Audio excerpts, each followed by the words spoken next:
Nimbula, bula binakatali mai aloha, bikim din na biokani, ni segiuti kango na rongo tukuni, may be vunu e volang gereti, may na nanda rongo tukuni, ber na ngon tikino na weni, and then nandiyaw saranggoy na bitala no membaleta na kornibuli na Frank Hilton. Au klani bunga bikim ni na klabi na kana kornibuli ngo na Hilton School, tako membasay na walnimbula lewe, suma, da maraw ni siya matungmingona non na school manager na marami luta katiko na kornibuli ngo ni na tokobo marami ni bunisay na deba me kandavu siya matungmingo ko na non na bola na kornibuli na Hilton School me na metalo na tu weekend membalaten do na non to bingara bimbir to ngaraba sabtu kana ngonongo membalaten na ken bako sa community ko so na sende me bibu ken na kornibuli to tokongo na Hilton School ya member nga ni rote ke bu na bitala no anda na ronga mande do na sere me baka bulung tak mande na nanta bakasama o klani bugo bikim ni sa suko mengona takavaka te ke bu ni do na madawa bikim ni na ngonyo ni leibuli oni baka rong tiku mengo vai mai vale rani taronga teman teman na sere totok ngona bonondo moni me tiku butak na nanta bitala no sing benangane kwa.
Sa rongo binaka din na sero ya da marutaka ni rongo binaka tiko yani na mbio liba ni bitala no na no bata go ni tala with Dr. T do sambuli binaka na siya matiko may bisama may na kelo na sala televu do muli binaka sala finaw Bakatalangakina dolo bina maramatau barsika monua no ai mauri maramatau na kawali bikim ni na siya matikumain na no dobitala no member letter na ando na bingarabi tikinongo ando na matilaw na Frank Hilton Organization ka siya matikumikina na no to marama mata ni Kornibuli manindital chunga ni Korbula Hilton School o nina tokobo mitala ba kumbul saranggo ba bulu binakan nina. Misa mbola vinaka Dr. T, vinavali vuna visureti tigo vekito anaka vinagani kua. Meu vau madala takiaunga, na vango ni na tokovo, mwana leo ni bulisei na vevo kandavu, kau vastu tiko na nasau, mua veilau. Au vingaraviti ko na nito songo-songo, wayana Frank Hilton Organization. Gitu sanga ni songo-songo ngone sesanga ito ya butik mana monongo se tau ya busarana nito vengaravi ana tinikadiwa ono sama hulu kakito tau ya butaka na Kornibuli karangaravi kina na ngone rasanga ni tuba kibina kasarana bula sesanga ni tau doko na nondro tumbuzaki kuasa kila iti kongo na Hilton Special School. Saan dyan? Saan pagkibida na mo daka juga na Hilton Special School nina? Na Hilton Special School tiki nini ito songo-songo na Frank Hilton Organization usabing garaviti ko kaya kalimati ko niyang baking mo na nungu siya mati ko batakira to iyo sa kalimin niyang baking. Sebenarnya nakawali mo. Uklan nindo na matelaw-law ang gas ni Buli. Ndo bertua Buli ang gas ni Buli chung bakay na Hilton Special School ali nakabano na master's degree i Australia na soliban na Australia na award. Bibaong gate sarang akin bira ng gas ni Buli. Ang gas ni Buli ti kumayo le nangon ang gas ni Buli nga na tumbak nga na mainstream schools iyan na reda libu talaga na katum betatandolong mai beira laki Buli berbing karabi na special school wilikin na Hilton Special School binakabali po bikim doon na ang gas ni Buli bikim din do bing karabi nanonang karabi ti ko ira na lubenda klabong beira sara durumayanin na Korni Buli siya na bing karabi bikim do may nambak din ka di on sa kabul do takan mo ng balaw ukla ni ngone Nina dorsi Berni Sudukin. Hindi na nangone sa ni endono ya taltik nga nakena sangai ti metaro bina matendeo na polio endono ya kina na nunan renre na nando panu mebiti ka ngole mai kina na turangan go Frank Hilton oni na rongiri da taltik nga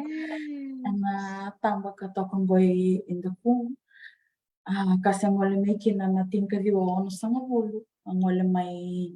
Australia kami daw ya batakaw ko na Fiji Agricultural Society kasa waktu kay tiko na Frank Hilton Organization kito si daw ya kina na Betty King Clinic and along ni CWM na nando waling bulalyo na korturang suwa ito ya bumiki na enaloma ni walimbula na nito bingarabi akito ndewa sarayani enabuno kito tigo kinongo na Hilton Special School yan nito bingarabi kau be nakatatalanga meu na talano takatiko na bumbinangani ko kito may whistle taka na yadango na Fiji Agricultural Society akito may bakarakina na vandra na Frank Hilton na songo-songo na ikoya na turang na katawya utaka na bengarabingo na mandabanua. Kito reda tigo na nito wali bola me kena sena banua mera vator da kita kikina na manrumburo oirongo na Center of Excellence. Sena banua kito rawani garabakina nangone mera rawani buboy binaka Sararawata kina na beka binaka ena lomo ni mo rambo. E wati ko ngana ni beka kito raiva tiko me bimbi bekito anito songo o ya na huli na kene karua na nito beba tora da kitaki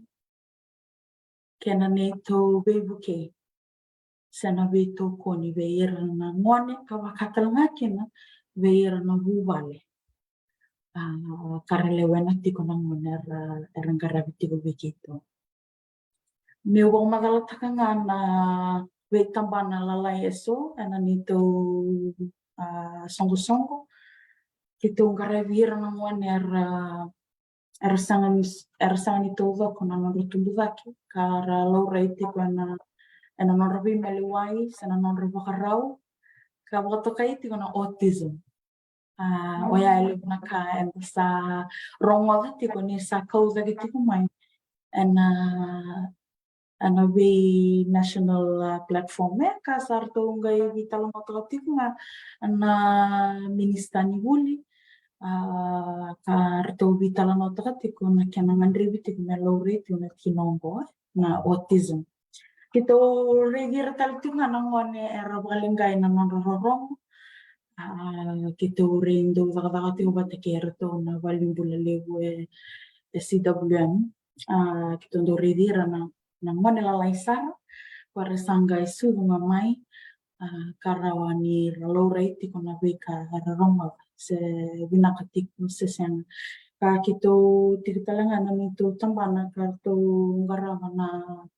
na wale ni bibusaki sentona ngone sangan beka ni tawako na nonrarao ni bibusaki se vitala no kindua oyana speech pathology Kongo na roromo oyana evandr na audiology kena nonra laura ni bibusaki oyana speech pathology na tigtalanga na nito tambana ndore laura tigo kino yerna ngone sang baka nito ko na tuba kini angonra kawalengai na nonra vito seaki oya oira na ngone ndo laura na physiotherapist sana ngone tuba ki sanga ni tuba ki bina kasar na kendra veira sana na ngora oya na ve tambana lalai kito vingara vitiko kina na ngono bina kompo Sa totoo wakauti. Pepa karena ndo nga taru chukumingo epa erakai na buku ni kena may visa na yan may na Fiji Crippled Children Society kina Hilton Frank Hilton Organization siya na Hilton Special School na kena sangay chuk nga may baka nanumi na may tikabuna na turangango na kornibulingo Roni ba mataltal kina nina na kena sa may bisaw na rin korubuli misa vakayda ni be Frank Hilton? Naka, keo ni romota na wasong na cripple ko tongai tinga na loma ni malio ni wasong ko na Fiji Crippled Children Society. Oya se nonra wasa tamata ubeira na ngauna oya na tim ka diwa na sangulu ya na ngauna ya rasarau kina ni wato karakina na ngone era reida sanga laura ibandua kauya na be kaira reida wana ngone crippled be kito reida ni sangsuti ni vinaka ke baka endo wato kara na be ka na ya vongo na crippled ka kito sangami kito weso taka na rai ni tamata ka kito reida kina na vava vinaka ka mengaraba na turangongo dina ni ahulangi na nondobonua mai beto rilinga ke ira vingarabiti ko na ngunoya ena loma ni tambana ni puli meramai reida kina na korni bulongo ka regi na ngone era bagalengai ena matenjongo na polio. Iyo era na ngone ngo era mbiutu tiki karasanga ni wadurumi na be korni buli lelewe so se korni lalai ina ngono ya ke bakaindo na ngone ani korni buli esa wato kaisaranga mai na ya gori na ngone cripple Kasa waktu lai sumbu sarangaya ni misali stale kina nonra ndui vale waktu lai kina nonra bu vale kuana naguna keto sa toso mai kina me keto reiga na vaga bina kangkara bang turango ka keto sanga talangani be waktu kara na ya na crippled children society toto wata talanga ke baka keto be bisa utaka me keto tukuna keto ngaravira na Children with Disabilities Society. O ya ito to wata tikunga na category sana nito wandundu itakira. Ito gana kata me keto beso takana yada me ndona ka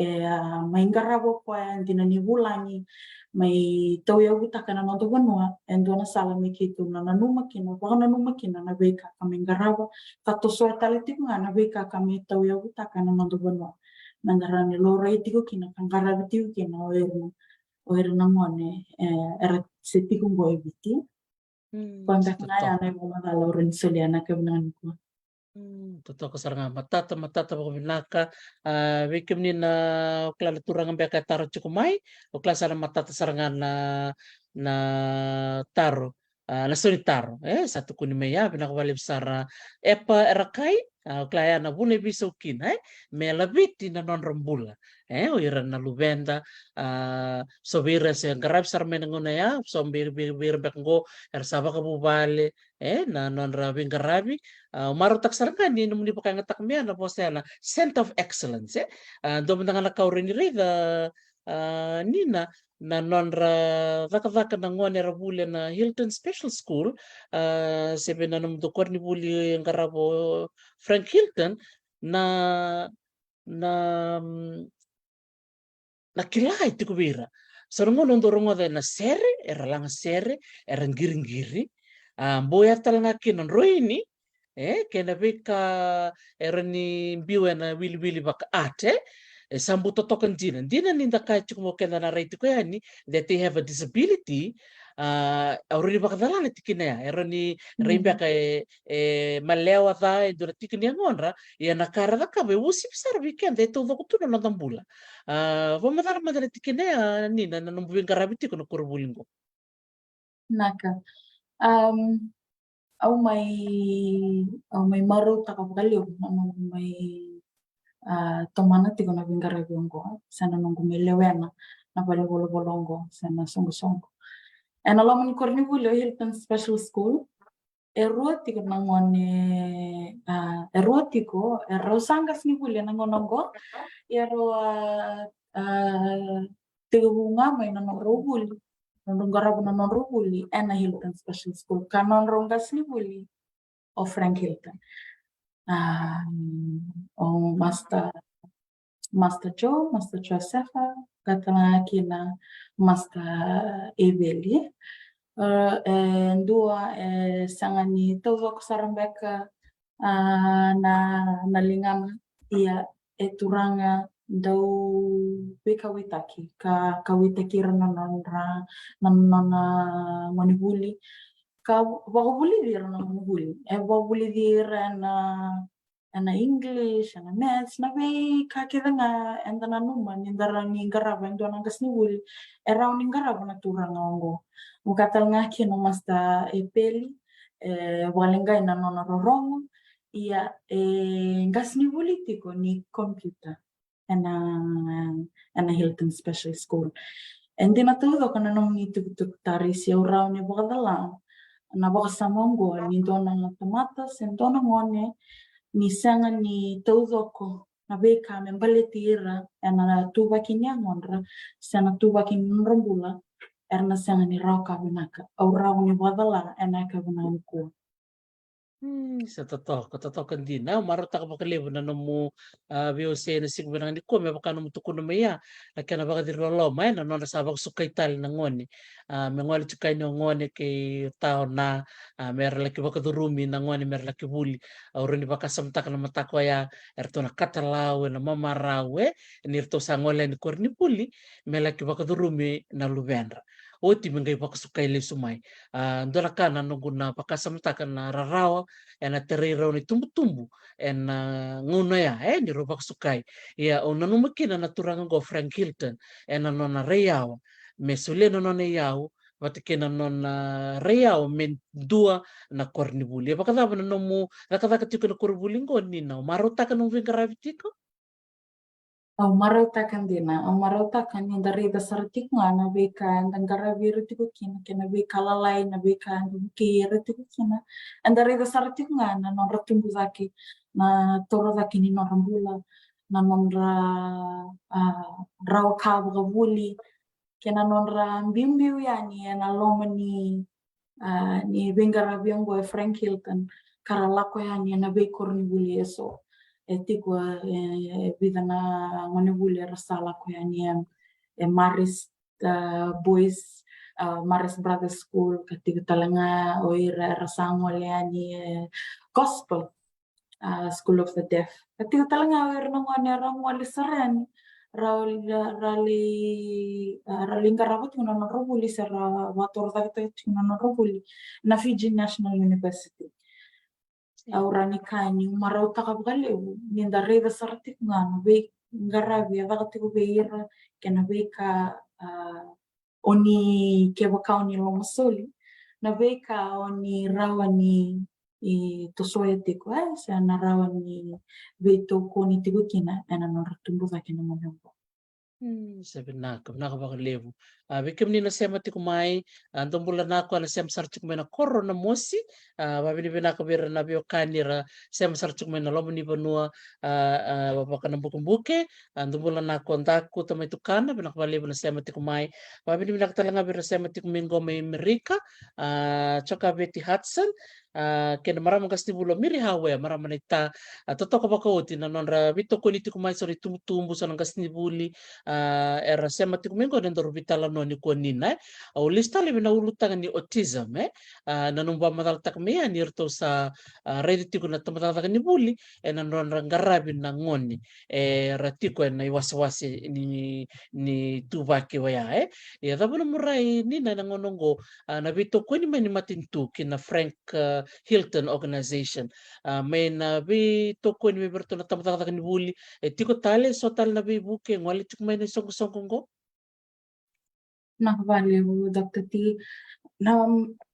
matintungo sa tipsartik nga na nonra tubito ko niya kita sari da tipo ana beka era solia tiko may sara dondolinya tiko may na nito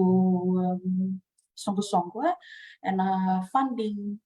karato reda tiko may berto na kornihuli tambakin nga na kena hivi baki na kornihuli o yan na special education grant sen free education grant ongo ero na wale ni beibuke karto suleti kumai na tambana di buli mengarabi kina na beka membalata na korni buli katin kabitu taletiko na korni buli ratiko na bisay biti waya ba special school o nandi special school ka naturang mo nunggo bukeir ana non rantola na be kuruli nggo na be sebiti kita lang na sabu special school lambasa special school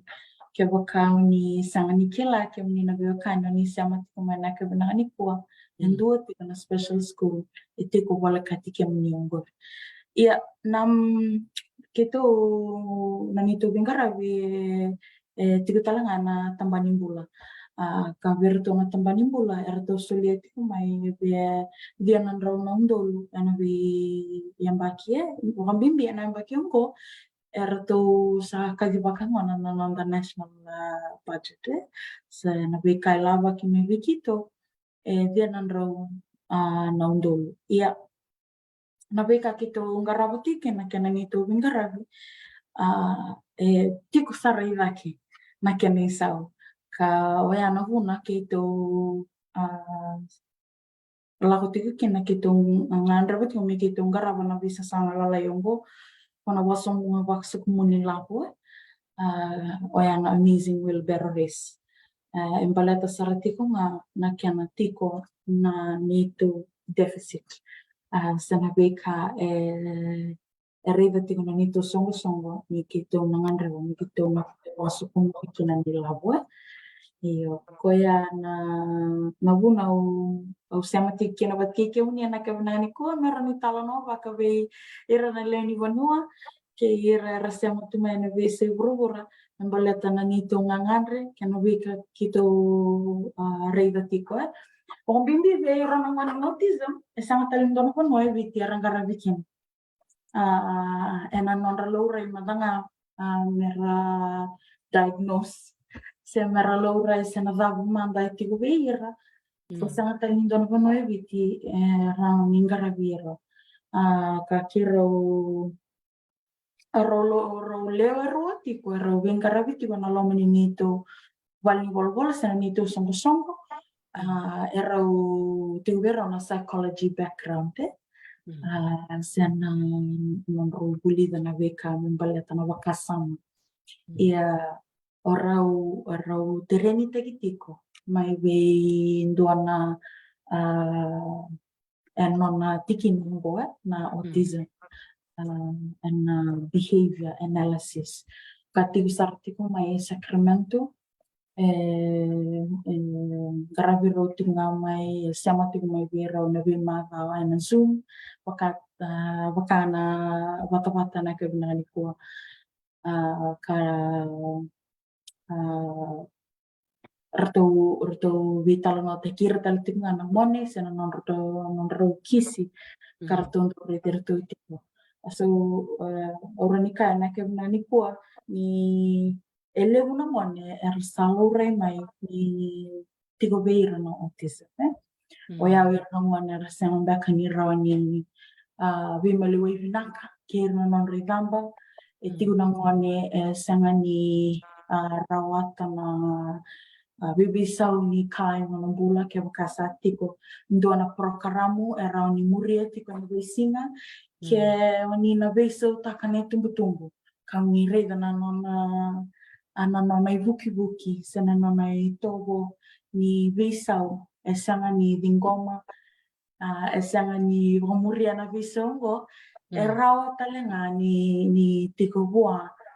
na bekango ngonai wakata karanga ni duanga na vitalano ni runa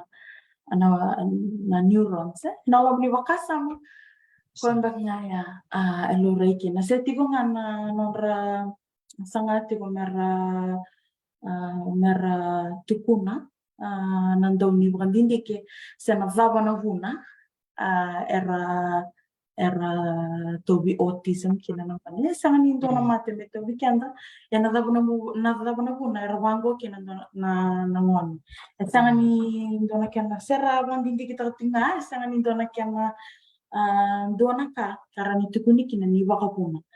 ya aketo kito reda tikweni na bono ni to bingara kito reda tikweni na beka enda rawa ningaraba wakai tumbu wakai bubale kabakatal ngaki na okenda enda tiko ena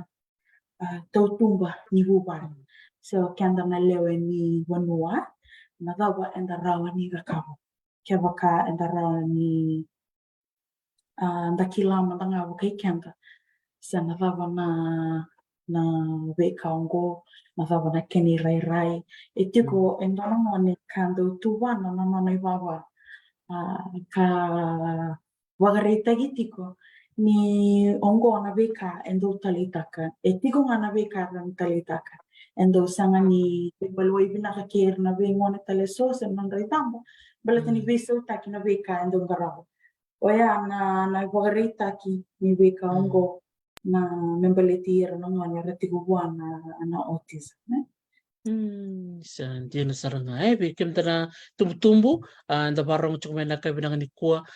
somba kana ngona bakara ka matal tak cuma ngonina ena rumbe ka sona bisau ena non rambula na lubenda era ni rasudu mai binaket tu na bekato doko sara tumbu tak cuma isa baka me bisau na non rebuku bukim beka me bakato kun cuma ya onina so ngona era do talita kana tak mangai donaka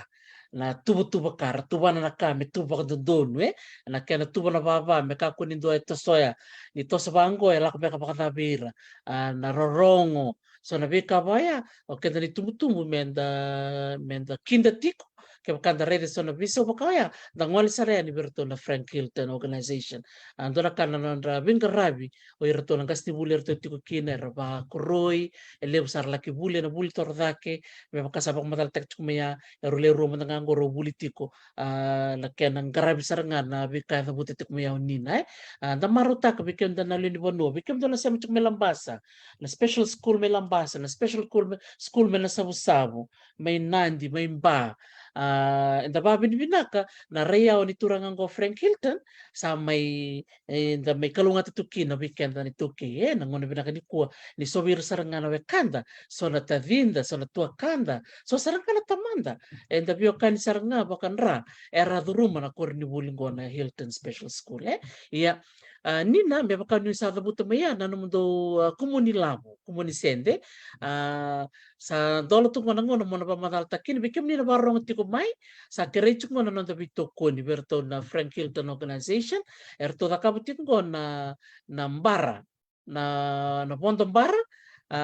sen na wheelbarrow race wheelbarrow race ngan rei bakalem benta keba ka ondo bilimbara na no ngauna au talanga ondo uroni ka ondo bilimbara langonong ko mel sa tabi toko niya ni somi nindo nambara o matanga langonong ko samboletu men nando nong kumbara me una bibu ke na korribul ngona Frank Hilton na nonto sa gambuli keve and solia ke nambara undi gitaka na ngoli saranga ke na sogo binaka matataka tiko ngonina nina mamadal tak matamai taka baka na bito umbara na daka na mona libo ke kwatalanga na daka baka matana butu mamadal tak matamai Nakabali mo Dr. T. Namatay o be talanota ka nga ng bilibara at tuyaw na rumundolitin ko no. Ka tuyaw na nguna sa lihumaykin na nangwane wadulumi mabikito narasang may wadulumi na nito home na ka kituran ng garabira kina na bingong na kilingan. May tiki sartingan nito huwal na sangkong na Frank Hilton organization. At ito talagang na nito residential. Kaya tingkarwati ko nang wanya erati kina nang nongo. Ngwer nang wanya langsung manandre rida may na wika sangambakan ni binaka. Kara laurei kina na rumondolitin ka ono ni lelei tiko na ilawo ka randondo tiko na ikino ira na ortuno matentu kabukatanga kino ira na we wali beso sar kita umbai tau ya butaka kina ambilin barongo nambilin bara bakai buah sana amazing wheelbarrow race kita reda tiko ni kene boma gala toko ya nambilin bara bakai buah balata na nomu balata wala nga na nomu bilingan dona bara endua tiko na buna karaw ni raw kakina endona ngoni engarabi tiko ananito song na wala nga ni bogetabi na bilin barongo erua tiko na kene wala na bakanisa tiko na tiko Dr. T Oya na matano botu nanggarev tiko na karos nga kadiwa ni bulo saranga ongo nanggarev tiko Albert Park na video no kaloko na matakalilay na tau ya butagi tiko kina ka teho butagi tikina na video di ongo ya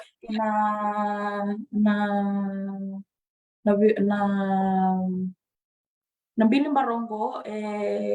que bukaindua na via varita vikina na somotiko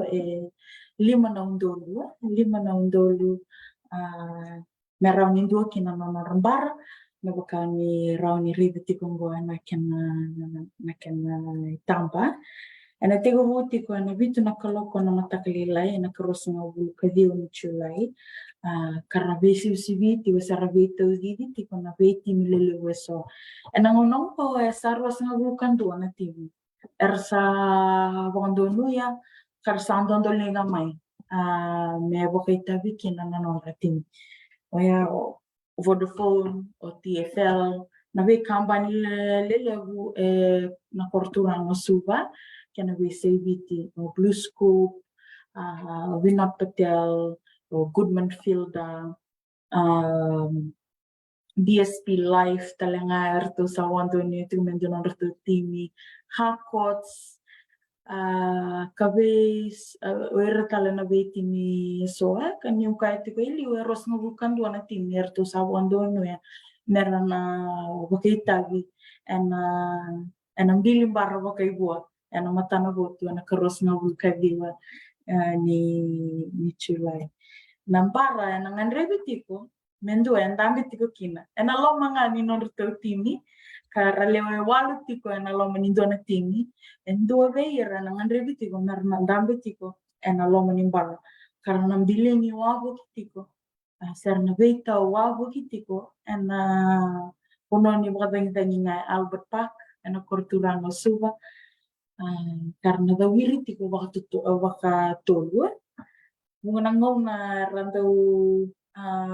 se tegubu se laurai na kiana rerevi na kan non rampar ya na kiana dawiri nga waka tolu nambara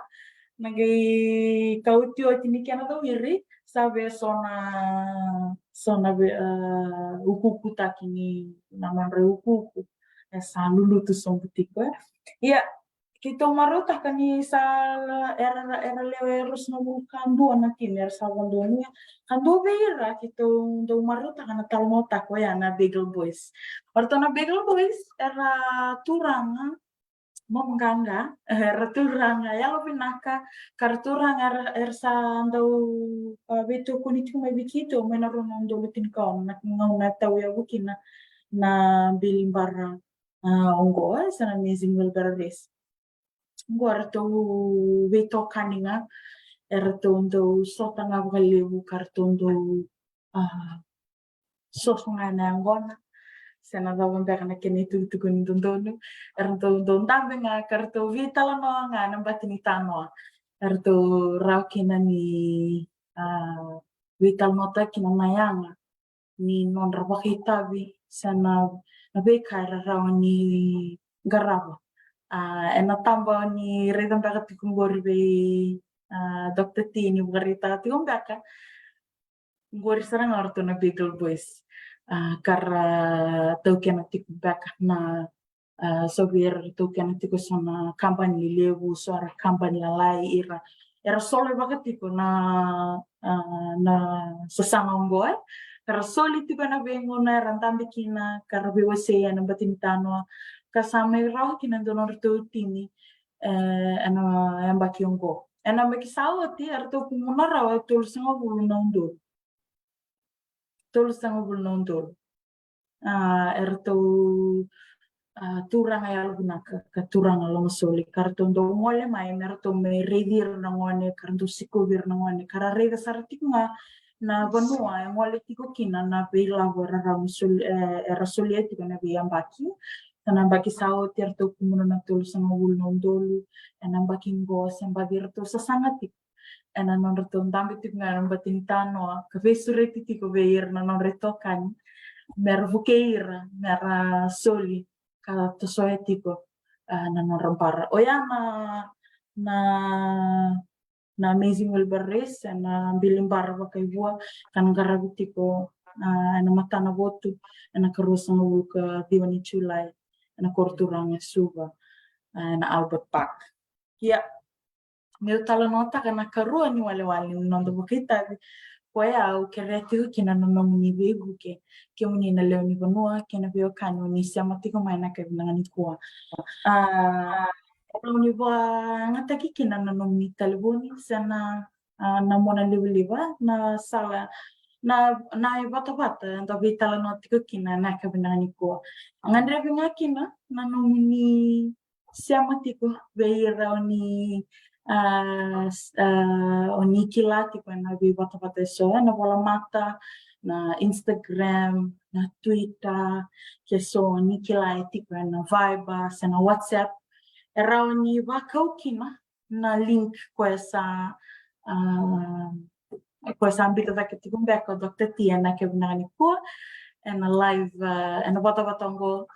karaunyo ni tambaka o nindingi taka na vida na vida ni rauni lomsoli kina na kevnani kwa tiko tinandola ka ni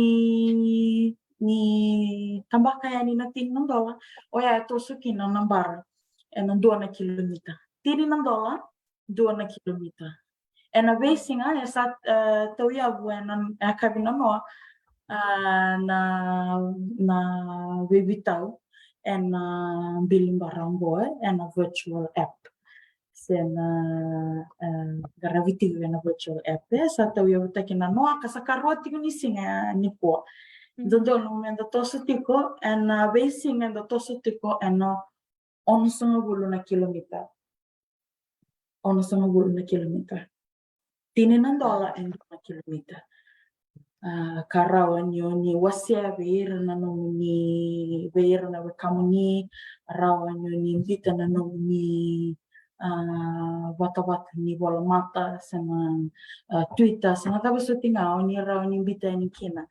merau ni toso tiku na nung ni bar kaya bakaw ni banakata mindua na nung ni timi tiko talanga na wala-wala ni nung ni sama na tiki nonggor o ni nangola nga na Play Store ni download takina app kau ni register takina register taka na nung ni app kaya baka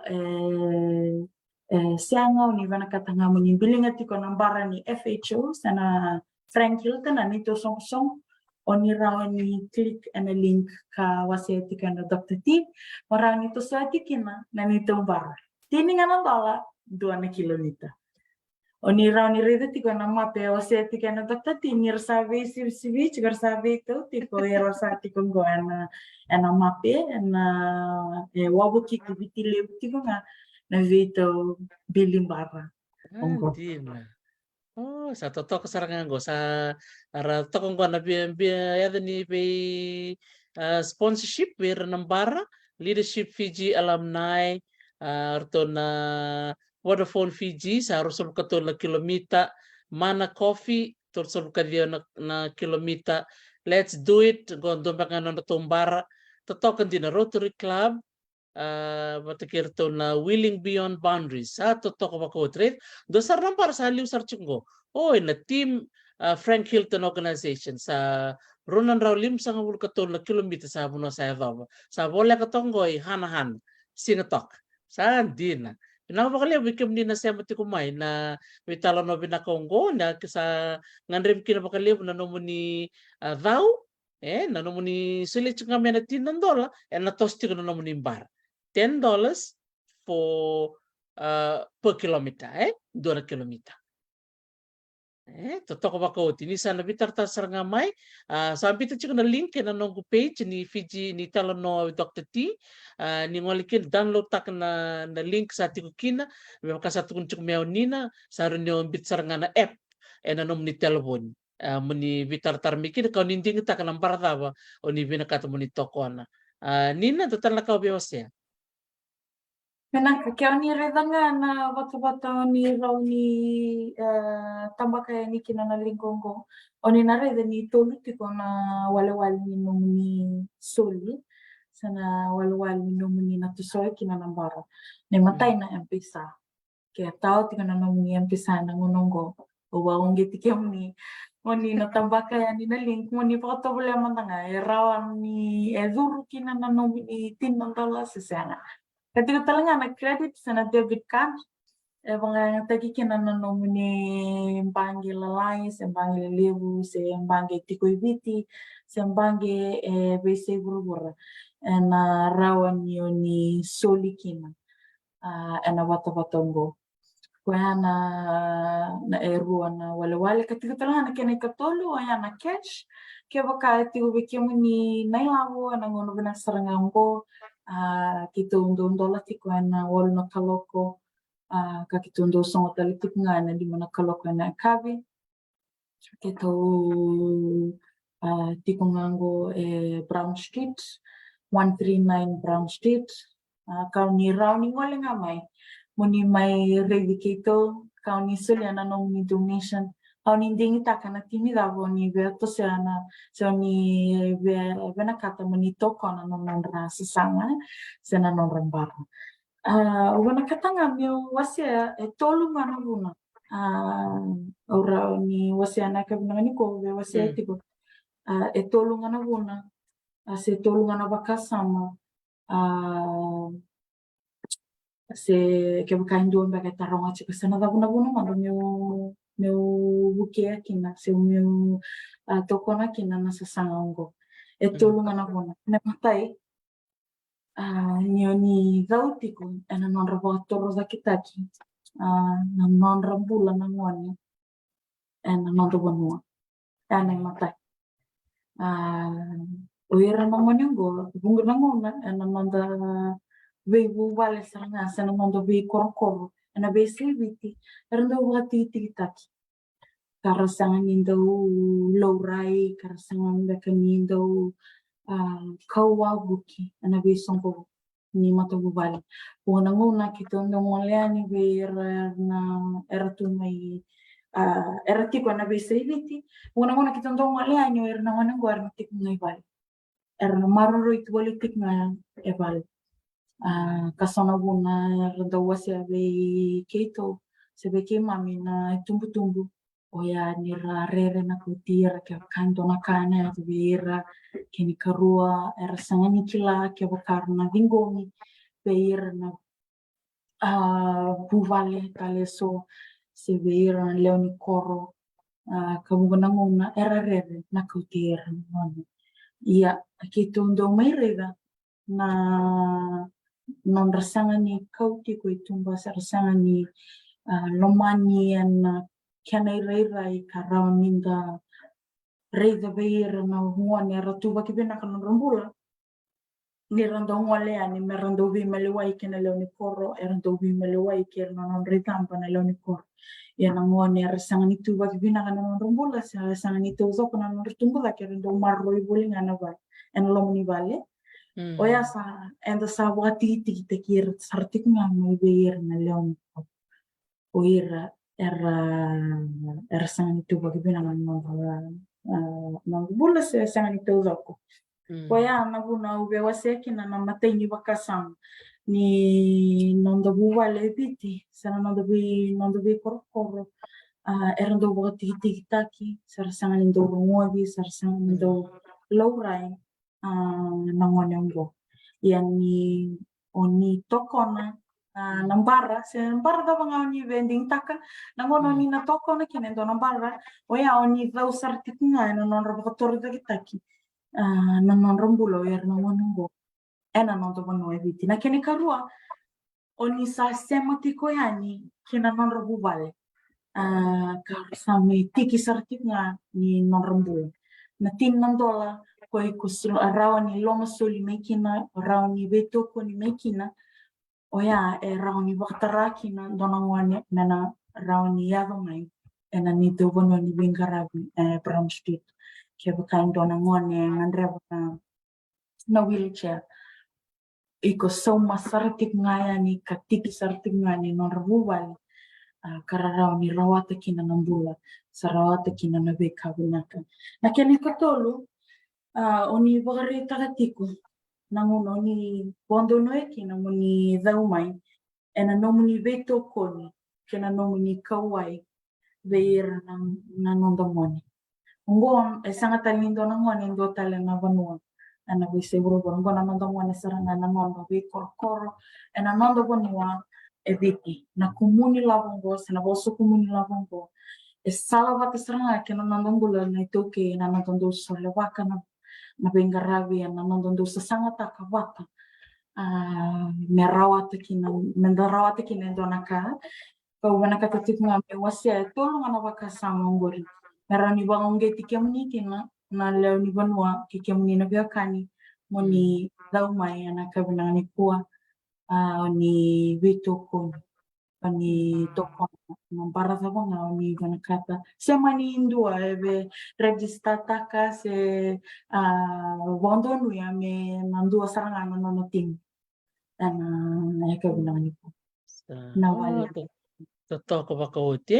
wir kem ni nabarong chukumai ke baka bendo saranga no menimbara saro saranga ni do saranga no menimbara ni ke sponsorship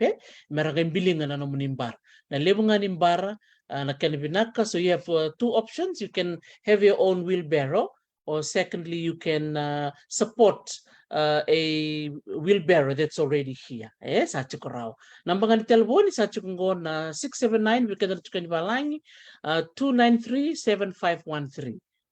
293-7513 na yan nanon to team sarangan na team Frank Hilton organization kaya baka ni binakatum ni bitartara siya mo ni daw tiningan ng dola kaya ngay lomani kem ni sarana yalo tambu kena bengelo siso saron to saran kinarosa nga bulu limsa nga bulu do sarnan raw totoo baka uti ninta kila nakatukun chuk mengo nina na be sendi le lebula layo ni solia sa daw sarti nga kinanona nga ngandre na be ngone na be bubale so ngandre sartu nga na be buke so ngandre mbeka na wheelchair so ngandre mbeka mer lexikobi so mbeka na ngandre ba mer bak sar sarte kinangone mer wonda ng basi se nando na bono mer ba ngande tekikina la sede ngo na ngol sar nga kin nakapakalib sara Israeli batimbasanga lendo halofaki choeli tu lebu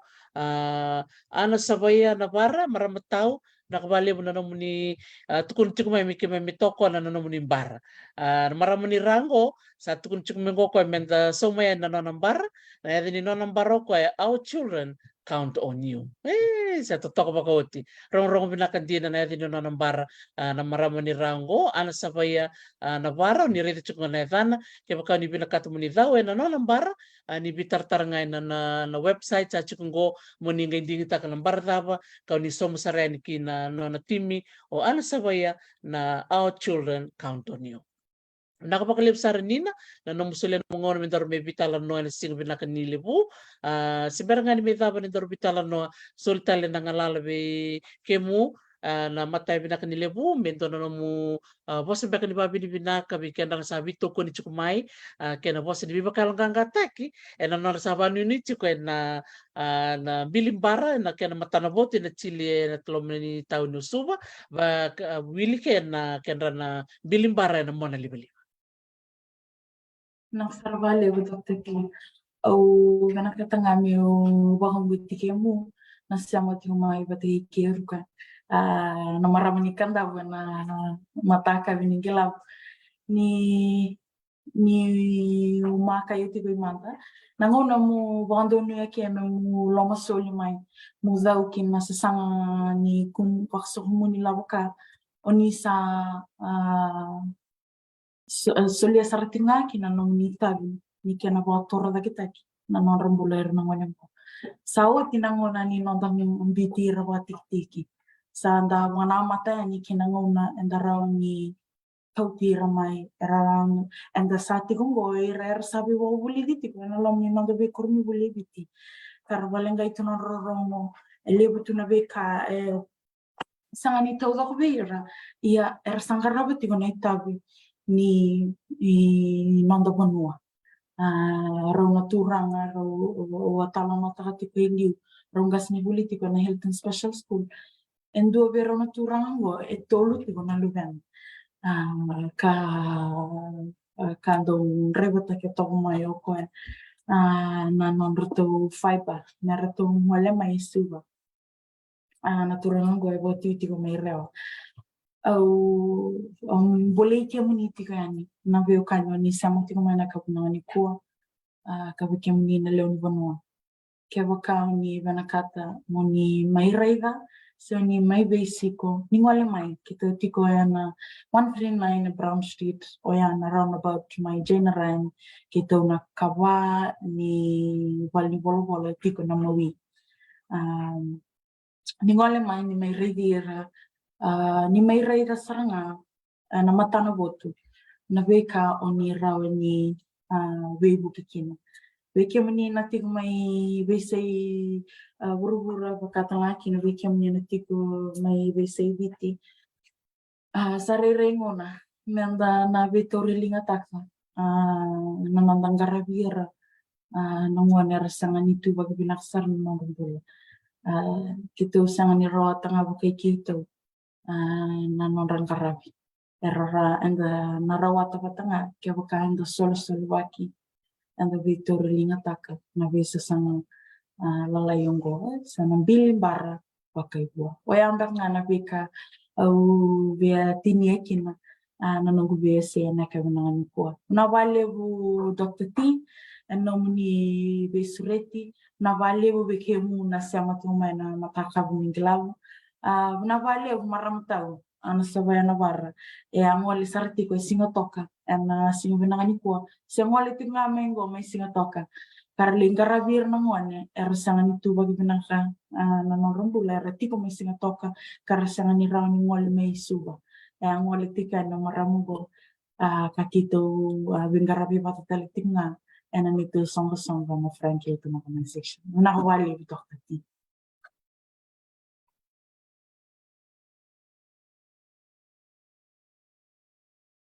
Nakawali besar Nina Tokobo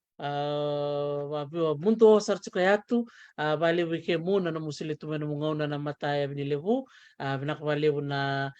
nomu lomo soli njini ni sa koro chuka na vitu na chilka wala miniti nambongi ni siga monito se chuka boli ngana bali bola bola au maro tekina na nomu sulitu na nomu ngau na mo andar bibitala no na buku ni ken sa tikibu na bilimbara na mona liba ke na tubu sa chiko mena chili na bilimbara bakai bua na madhawa katumai babi ni binaksar balebu nina nagai wasi chiko sorry tamba na link na vimba tanggali app meron kemi na daw ya tuke na bibuke na Frank Hilton organization panu ni binaka chuka tu nina wikem to no mutu timi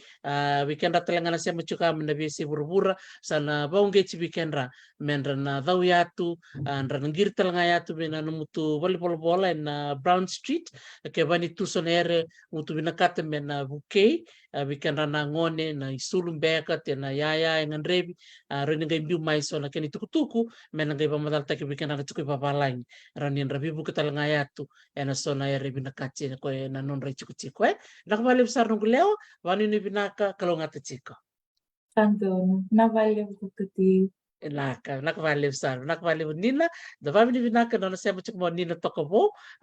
sema chuku mo ko mena Frank Hilton organization and the marata ka bakalibu na no may waseti ko na wheelbarrow amazing race na baka doriti ko na karusa nga wulu ka bidin singa na sika bakarumbu ka tumay 29th July rusa lukan doon na timi sa rawatu erto sa suli $5 doon para sagay kereta lo kenda tal na bon nilo ni bonua menda boleh tal so nambar menda bibu talaga nikin ke bakay so bikem ni barong ti kumay so bikem ni barong ti kumay Amerika weekend na marami da bingrab ti Amerika around in the boleh doon tambar ranin dele 5 sele 8 na maraming doon ang tambara dangay sole no nang tataw dangay sole ni Berto na Frank Hilton organization totoo ko pa kawoti na nanrabing karabiti ko na marama na turanga and sok totoo ko na Frank Hilton organization kani bugo weekend and the sema talaga na kornibulang ko nang na tukin na Fiji Crippled Children Society kasangga maybe bugo kina na turangan ko Frank Hilton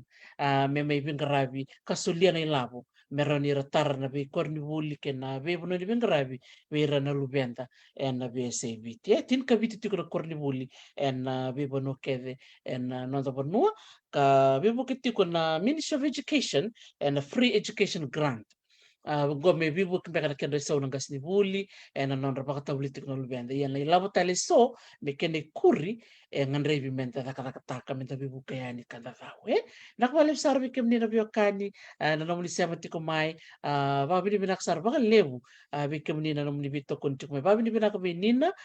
toko bo binak walip sar marama kay nongu na taka banganga non ragaravitsi ko nangoni nakornibul na Frank Hilton Special School. Nakabali wikim din na kangu ni sa bakademutoka ni Malimanda.